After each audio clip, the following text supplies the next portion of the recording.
Hello YouTubers, today we are fixing a Delta faucet leak. So what happened was that when you turn on the cold water, it started leaking down here. So what that usually means is probably the seals are maybe not working anymore, or maybe the cartridge is no good. So we're going to replace it with today.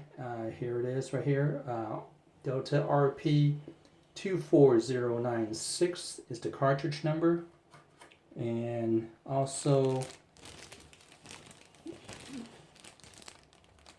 right here is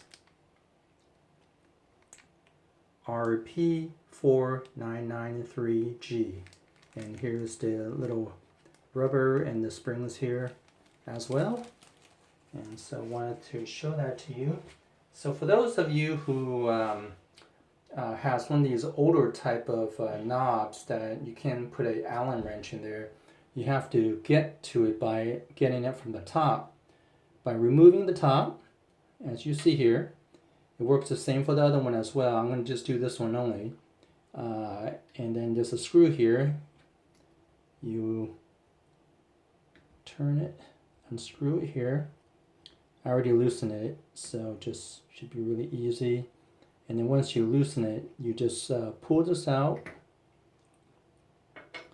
and there's the little locking nut here. You unscrew that. So, and then here's the cartridge right here. So all you have to do is make sure it's aligned here, the new one. You just pull this one out, and there it is. Here's the old one right here.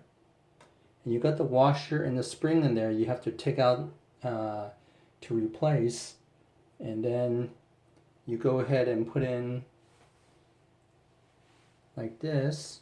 Here's the spring, and the washer goes on top, and then you just plug it in there and then do everything the opposite, and you're all set.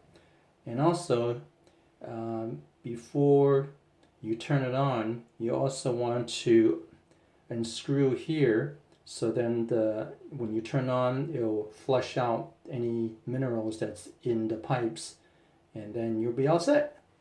If you like this video, hit the like button. Better yet, subscribe.